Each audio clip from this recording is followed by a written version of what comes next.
What is going on, guys? Levi Adams here with Team TC, and there are 809 Pokemon in the Pokemon franchise. Every single one of them is someone's favorite, so I wanted to ask the question, can we use them in the Pokemon TCG? Today we are continuing our look at every fully evolved Pokemon and seeing how they stack up in the standard and expanded metagames. Welcome back to Dex Decks. Today on Dex Decks, we're going to be taking a look at everyone's favorite fiery lizard family. That is the Charmander, Charmeleon, Charizard line. Now, Charizard is actually a very interesting case in the Pokemon TCG, where up until recently, every single card, though its fan favoriteness, has pretty much sucked. But we just got two cards that boost Charizard's competitive viability to a very high extent. These cards are very easily accessible, as well as fun to play, so let's go ahead and get into the analysis. Our first card is going to be Reshiram and Charizard Tag Team GX with 3 attacks, each one having their own unique strengths, as well as some minor weaknesses. You are going to be hitting some big numbers, as well as taking a lot of KOs with this Charizard, and having a lot of fun too. I mean, just check out this artwork, so sick. So, first attack is Outrage for a fire and a colorless energy. This attack does 10 more damage for each damage counter on this Pokemon. This attack essentially acts as a bit of a threat. So if your opponent can't take a knockout on you, you're more than likely taking a knockout on them next turn, especially with a lot of Pokemon hitting numbers that put your 30 plus at it really means a lot if you can hit that number. Think Pokemon like Zapdos, non-GX Zapdos. It's a base of 80. 80 plus 30 is 110. Which means that if Zapdos doesn't hit you with any damage buffs, not only did they not come anywhere near close to taking a knockout on your 270 HP, but you hit them for knockout next turn, hitting a clean 110 for just 2 energy. Now, Flare Strike for 230 is another great example of Charizard's power. 230 damage KOs a lot of Pokemon in the format, every single GX Basic and Stage 1 that is in a tag team, and every single non-GX Pokemon gets KO'd outright by this attack. You do miss out on some KOs, but there are things you can do to change that. And even still, hitting 230 really isn't that big of a deal, or that much of a problem when you think about it. You can't use Flare Strike during your next turn, of course, and even if you miss out on a KO, as long as they don't KO you, you just outrage and you're fine. Double Blaze GX for 200 damage, plus if you have 3 extra energy on it, 3 extra fire energy specifically, you do 300 damage, as well as you are not affected by any effects on your opponent's active Pokemon. This helps get through wall Pokemon like Keldeo GX, which we will be discussing a little bit on later in the video, as well as just kind of make sure that you are taking an enormous knockout when you need to. If you can Welder 2 turns in a row and land your energy attachment for 2 turns in a row, you get this going on your second turn of the game and can take an enormous knockout, giving you a lot of forward momentum. Strengths of Charizard: it's searchable via Cherish Ball, and it is one of the most prime examples of a Pokemon that can take advantage of Welder. Welder is incredibly strong, letting you attach 200 fire energy from your hand and draw 3 cards. It is essentially the How or Tierno, if you remember Tierno, of draw 3, except you're accelerating energy too, so it's broken. You have incredibly strong attacks and high HP, making you a very strong, very powerful Pokemon, as well as access to great backup attackers. Think things like non-GX Volcanion. I don't think there is a GX Volcanion, but the Volcanion that was released in Unbroken Bonds, as well as Heatran GX, as well as several others that kind of just improve your matchups around the board so that you're not just a big tag team Pokemon that hits 230 damage every other turn. This being said, you still have some weaknesses. You hit high damage counts, except outside of your 300 damage, you are missing out on a lot of KOs, the most prominent one being Pikachu and Zekrom tag team, being just 10 damage away of getting a KO there. Now, you can use things like Shrine of Punishment, but Shrine of Punishment does punish you as well. You can use things like Fighting Dojo and slip a couple fighting energy into your deck, but that sounds a little inconsistent to me, and I'm not a huge fan of it. What you one-shot can one-shot you back. Think things like Blacephalon. We saw this in the Pokemon World Championships with Shintaro Ito versus Tord Redclef in the semifinals. Blacephalon is incredibly strong, and there are many other non-tag team threats that can still, even if you take a KO on them, they can take a KO on you, and then they're winning the prize trade. You're walled entirely by Keldeo GX outside of your GX attack with the extra energy, which only gets you 2 prizes, which, as I mentioned, sure, you get 2 prizes, but say they KO you next turn, then they just took 3 and they're ahead. And you just lost a Pokemon with 6 energy on it. Again, not the most favorable thing of the world. You have a lack of tankiness with a lack of access to heavy boots, meaning if you wanted to play some sort of stalling, healing variant, not only do I think that's a waste of resources that stops your consistency, but it's also just not as effective if you wanted to use other Pokemon like Magikarp and Wailord tag team, or even Eevee Snorlax tag team, or even Venusaur and Celebi tag team, which we took a look at last week, or a week and a half ago, sometime before. We have another Charizard we can look at though, and this is the Charizard from Team Up. It is a Stage 2 Pokemon with 150 HP and the ability Roaring Resolve. Once during your turn, you can put 2 damage counters on this Pokemon, and if you do, search your deck for up to 2 fire energy and attach them to this Pokemon. Now this attack, of course, this ability combos well with its attack, Continuous Blaze Ball, with which you do 30 damage plus 50 for each fire energy you discard off of this Pokemon. You have to discard all that are attached. So, assumedly, every single turn, as long as you get your attachment for turn, as well as your Roaring Resolve, you're hitting a minimum of 180. This KOs the majority of basic GX Pokemon, as well as every single non-GX Pokemon, with the exception of a couple Wailords, I think, that have 200 HP. But nobody's playing them, so it's fine. Now, let's say you get a Welder off.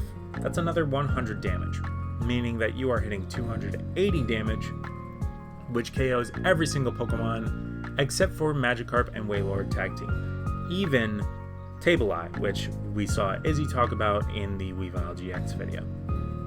Now, this Pokemon is incredibly strong, and it has a lot of things going for it. One being that it is available in Standard, which is lovely, unlike our non-GX Venusaur from last week, or last episode, rather. You have access to Welder, as well as being your own form of energy acceleration, which is absolutely nutty. Being able to attach 5 energy to one Pokemon in the same turn is insane, especially when your attack is based off of your energy acceleration. You have an amazing non-GX matchup, since you are giving away 1 prize, they're giving away 1 prize. This deck does not play any GX attackers, as well as any GX Pokemon in general. So, say you find a stray GX Pokemon on the opponent's side, then you are going to be able to take advantage of that and take some prime knockouts due to the fact that you have essentially a damage cap of infinite with this Pokemon, which is absolutely insane. Your prize trade is amazing, not only in the non-GX matchup, but of course with GXs, since you only give up 1 prize. Think of, if you take 3 prizes off of the tag team and they take 1 prize off of you, that doesn't really matter too much because you are 3 times ahead of them, if that makes sense.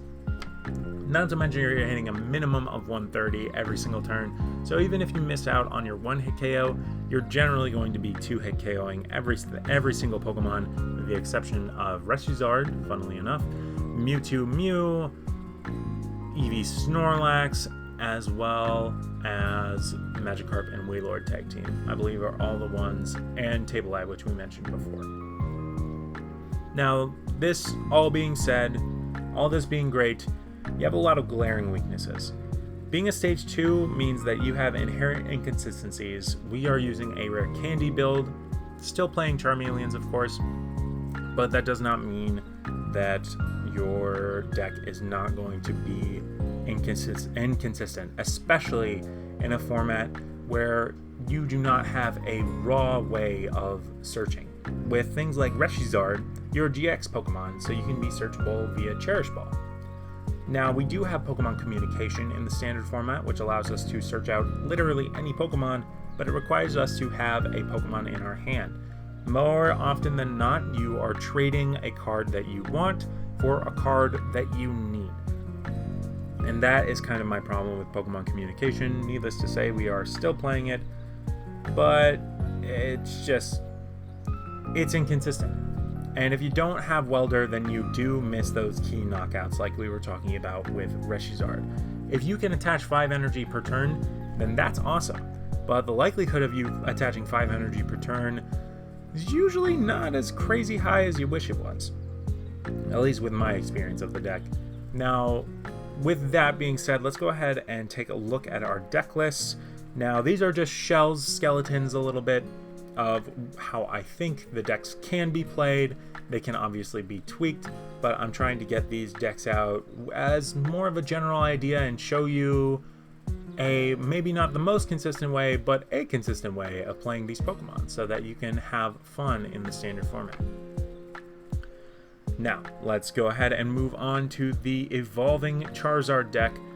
We are actually not playing Charmeleons, which I did not entirely realize. This is actually 1 second. I need to pause the video real quick. Okay, so sorry about that. This is the deck that we ended up using in the video. I did build a few different versions of this deck in order to try and give what I think would be the best version of the deck. And that is going to be with Pidgeotto. This is a deck built for the standard format, utilizing things like Pidgeotto as well as Jirachi to help search out your rare candies, as well as your Charizard line, and overall just try and give you the most reliable setup possible. We're playing a 3-3 Pidgeotto line, as well as a 4-1-4 Charizard line, and 3 Jirachi. I would probably honestly be playing 4 Jirachi, maybe cutting a Brock's Grit or an Energy Recycler.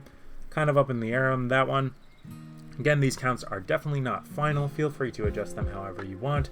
I just did not have 4 Jirachis at the time of recording this video, hence why I did not use them. So we have the 3 Jirachis, we have 2 Energy Recycler, 4 Pokemon Communication. This is our Pokemon search outside of Professor Elm's lecture, which searches out every single Pokemon outside of Charmeleon, Charizard, Jirachi, and Jirachi. I was treating them like 2 different Pokemon because I had 2 different Jirachi arts. Anyway, Professor Elm's lecture searches out not only your basic Pokemon, but it also searches out Pidgeotto, which is very, very nice. Just being able to get that added consistency off of Professor Elm's while also kind of setting up your board state. Typically, what you want to do with Professor Elm's lecture is say, depending on who you start with, whether you start with a Jirachi or a Charmander or a Pidgey, it can kind of depend, but you usually want to help set yourself up for the next turn, getting at least 1 Pidgey, 1 Charmander, and a Pidgeotto, depending on your board state at the time. It also combos pretty well with Pokemon Communication, allowing you to add extra Pokemon to your hand that you may not need, so that you can search out things like your Charizard and your Charmeleon and your Jirachi using Pokemon Communication. This deck has a lot of draw power, which is incredibly nice. We are playing a switching engine with 2 escape boards, and you'll see that comes into play more than just with Jirachi in the game that we got with this deck. Very, very excited about it. Moving on to the next deck, we have one of the 2 ways I think you could be playing the Charizard deck, the Reshiram Charizard deck in the standard format, and the first way is what's known as the Ability-Zard deck. This takes use of Pokemon with abilities, using things like Jirachi as well as Dedenne, not relying on Power Plant to disrupt your opponent, not relying on Green Search due to your lack of abilities, but more so just being as consistent as you can and taking knockouts when you need to. With a whopping 18 fire energy, this deck is based on the deck that Tord Redclave used to place top 4 in the 2019 Pokemon World Championships, with a bit of a change due to the fact that I did not own more than 1 Dedenne or 3 Jirachi at the time of recording this video. I apologize for that. I recently purchased a bunch of packs online so that I could trade for the cards that I needed to help bring you guys some quality content.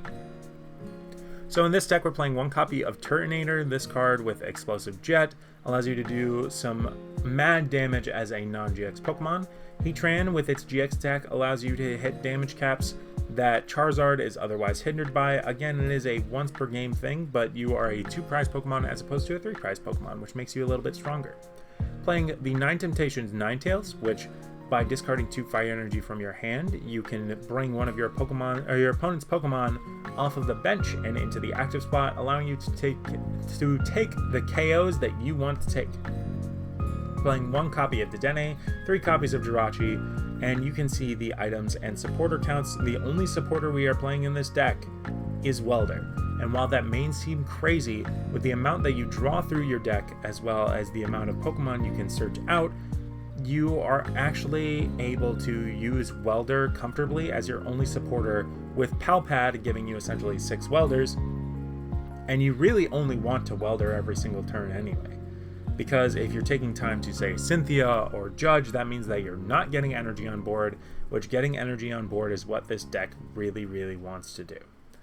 I think it's a fun deck, and why don't you guys go ahead and test it out for yourself? Either that, or you could test out the Green's Reshizard deck. This is playing 2 copies of Reshiram and Charizard and 4 copies of Volcanion from Unbroken Bonds and no other Pokemon. Every single other card is essentially a consistency card with things like Acrobike as well as Judge Whistle, giving you a little extra item-based draw power, Cherish Ball to search out your Reshiram and Charizards, custom catchers as well as mixed herbs to give you some nice mix-up options, catchers allowing you to take Pokemon off of the bench, and mixed herbs allowing you to do some healing as well as getting rid of status conditions, 2 copies of Switch just because I think it's very nice, 4 copies of Pokegears to allow you to have your supporters whenever you need them, whether you need greens, whether you need welders, or whether you need Lysander or Prism Star to help mess with those Mew and Mewtwo tag teams. Shout out to the first video on the channel. Playing 12 copies of Fire Energy, I think that could be considered a little bit low in my personal opinion. I did find myself lacking in energies in hand a little bit because you're discarding with things like Giant Hearth, with things like Heat Factory, with Pokemon being knocked out, but that's why I'm playing 3 copies of Fire Crystal. So it's kind of up to you on the energy count. Could go more, I would not recommend going less. That being said, let's go ahead and get into the rating for all 3 of these decks. Ability Zard and Green Zard, I have to rate them both a 5 out of 7. I think they're both incredibly strong decks, but they each have their own inherent weaknesses. While Green Zard has a little bit of a better non-GX matchup, just because you are playing a 4 out of 6 Pokemon non-GX line, those are kind of your only attackers, and Volcanion maxes out at 110, which is not a very good number to hit as a non-GX Pokemon. You typically want to be hitting 120 or 130. 130 especially is a big number to hit, and you don't really have a good way of doing that outside of Reshizard, and both decks have problems in the non-GX matchup, as I found a lot during testing. Both decks have a problem with the Keldeo matchup. Both decks have a decent amount of problems, and that might be due to my inexperience playing the decks, but again, that's just kind of me. They are incredibly strong, hard to KO Pokemon, but they don't have the tools that a decent amount of other Pokemon have, and I think that's what's holding them back. The Evolving Charizard deck, I give it a 3 out of 7, maybe a 4 out of 7, but this deck, it's fun. It's super fun when it pops off, but at the same time, your Stage 2 deck, I do not recommend bringing this to a tournament at all, unless it's just a casual tournament with your friends at your local card shop. But this deck, it's fun, but it's just so inconsistent at times. Hard to find games for this deck for sure that could show off the consistency of it. But with that being said, let's go ahead and get into the games and I can show you exactly what I mean.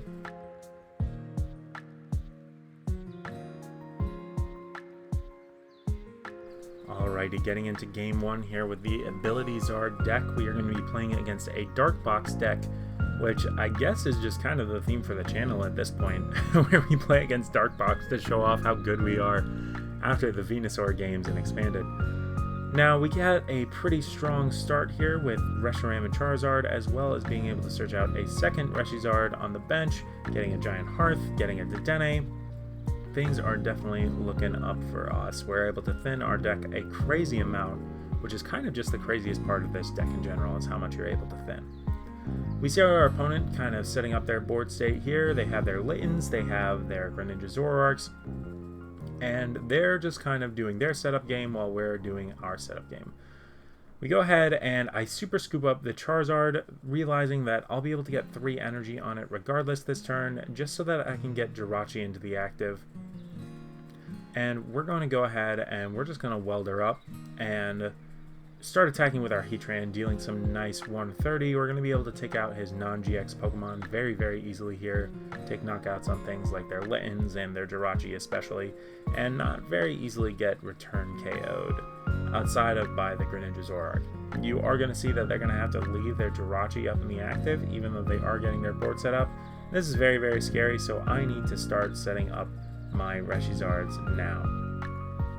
Luckily, we do have basically an entire turn to just kind of set up here, get a Reshizard going on the bench. We're able to switch into our Jirachi as well as get another switch. We're going to just kind of keep playing, keep digging for the most that we can get, attaching 3 energies to our Reshiram and Charizard. So we're going to try and super scoop up and get a Vulpix down on the bench so that we'll be able to use 9 Temptations on a later turn to take a knockout that we need to.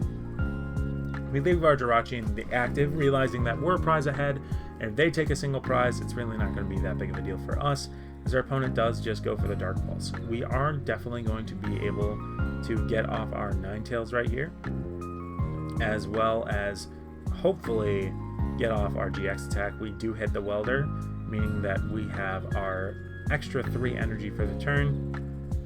But what I opt to do is actually just go ahead and use our I forget the name of the attack, Flare Strike, to take a KO on Incineroar, removing a lot of energy from their board. They do Energy Recycler and just get up another Incineroar. However, this isn't that big of a deal, as we do still have our GX attack available to us, meaning that we can not only take a knockout using our Double Blaze GX with 6 energy, but we can also take a knockout with our Heatran's GX attack, which does 50 times the amount of fire energy on Heatran. Our opponent, however, does not have enough energy to take a knockout on us. We're just going to go ahead and Welder and Flare Crystal, and that is going to be game as we pull up a Greninja Zoroark off the bench to take our last 3 prizes. Moving into game number 2, funnily enough, against another Dark Box deck. Guys, I swear it's not rigged. But we're going to be using the Green's Reshizard, and we get a nice show of its consistency. We get our Volcanion in the active on the first turn, and I believe we're going second, so we're going to be able to show you the ability of its first attack, which allows you to attach 1 energy from your deck to one of your Pokemon, but if it's your first turn and you're going second, you can attach up to 3 energy to one of your bench Pokemon, allowing for a lot of energy acceleration, as well as set up for the High Heat Blast attack, Volcanion's second attack. We're gonna take advantage of our Pokegear in hand, as well as take advantage of the Viridian Forest to help us do a little bit of deck thinning. We get Giant Hearth as well as Welder. This is going to allow us to not only thin our deck even more, but get us a little guaranteed draw consistency for next turn. We have Flare Crystal in hand to recover the fire energy that we have lost, as well as a bunch of supporters on deck to allow us to do some crazy damage moving forward. Our Reshiram and Charizard has 3 energy, meaning that we're able to at least Flare Strike for 200 and Double Blaze for 200 and Flare Strike next turn if we deem necessary. Our opponent is kind of getting a much better setup than the other Dark Box deck we saw. They already have 4 energy on board. This is going to allow them to move their energy around, as well as do some retreating and sniping with their Dumbrai GX. So, with this, we're going to go ahead and boost our consistency a little bit more. We're going to go ahead and Fire Crystal and Welder in order to draw some cards, hitting our 6 energy on board. And we're going to go ahead and Double Blaze and take this tag team knockout, allowing us to take 3 cards off of our prizes. Our opponent is going to start setting up, getting a little bit of momentum going with the Darkrai Prism Star now on board. But this means that they will be able to go for their Abyssal Sleep, putting us to sleep, but we do fortunately flip double heads, which is nutty. It's there, I kind of just can't believe what happened, And I'm just going to go ahead and set up a second Reshiram Charizard on the bench, as well as search out our mixed herbs, giving us a little bit more longevity, healing 90 damage and any status conditions if we would have one. We can go ahead and just Flare Strike for the knockout there. Now our opponent is going to go ahead and try and keep setting up as best as they can. They're going to be able to get 3 more energy on board, dealing a nice 120 damage. But they just opt to not do that, leave their Greninja, Zoroark, and the active kind of just as a little bit of a sponge, as we're going to be able to continue to dig through our deck, just kind of looking for any pieces that we might need, as we do hit double Custom Catcher, and we are going to be able to double switch, double Custom Catcher, and Flare Strike the Weavile for game. Getting into the third and final game of the video, we hit the best setup we could possibly ask for, getting 2 Jirachis as well as a Charmander and a Pidgey. We're able to set up our board immaculately here, using our Jirachis to boost our consistency up, as well as get a lot of our consistency engine online with a Charizard and a rare candy in our opening hand. Absolutely amazing. We are playing against the Spore deck, which, while not the most meta deck in the world, still this just kind of allows us to prove our consistency when everything is going right. And everything doesn't always go right, but when it does, this is what you can expect the deck to do. We're able to get 2 Charizards up on our second turn of the game, use their Roaring Resolves to help dig through our deck, just kind of hit everything that we need to in order to continue in this game and take the lead in this game. Our opponent evolves into a Moongus, places a Shroomish on the bench, putting us to sleep and poisoning us.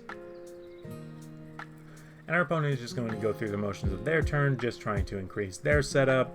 Again, trying to make themselves as consistent as possible. Consistency is the name of the game in Pokemon. We use our Roaring Resolve to accelerate energy to our active Charizard. We're going to use Pidgeotto to get a Welder into our hands. We're going to use the Welder to attach to our bench, as well as Pokemon Communications to get another Pidgeotto onto the board, allowing us to dig through our deck just a little bit better. We do get another Pokemon Communications for later on, as well as an Escape Board, which allows us to retreat our sleeping Charizards into our bench Charizard, which is very, very nice, allowing us to take another knockout this turn, putting us 2 prizes ahead. Our opponent is just going to continue with their turn. As they pass the turn, unfortunately unable to get an attack as we switch into our bench Charizard. We're just going to dig through our deck a little bit more using our Pidgeottos, end up using a Cynthia after we Roaring Resolve to get the energy out of our deck. And we are able to continue as Blaze Ball for yet another knockout. 3 prizes ahead. It is looking grim for our opponent. Our opponent is able to finally get a Breloom into play this turn, putting us to sleep for their Pre-Dawn Strike attack, doing exactly enough damage to knock us out. However, it will not be enough, as we are just going to be able to use all of our consistency cards, our Jirachis, our Pidgeottos, our switching options, in order to just be able to set up another Charizard for the knockout, taking another prize. Our opponent is going to do everything they can within their power to take us down this turn. I believe they do manage to put us to sleep as well as poison us, but we flip double heads, making them realize that they just cannot win this game, and they are going to end up forfeiting. But that is the consistency and power of the Evolving Zard deck. Not as good as the GXs, but it can definitely hold its own in certain matchups, for sure. With that, we're going to wrap this video up right here. Thank you all so much for watching. Let me know in the comment section down below which deck you like the most and which Pokemon you're looking forward most to seeing on Dex decks. Next episode, we're going to be tackling Blastoise and where it stands in the standard and expanded format. Until then, my name is Levi Adams, and I will catch you guys next time. Hey everyone, this is Ash Ketchum. Thanks for watching Team TC. Make sure to subscribe and become part of the team, and join us on our journey to become Pokemon Masters. Ha!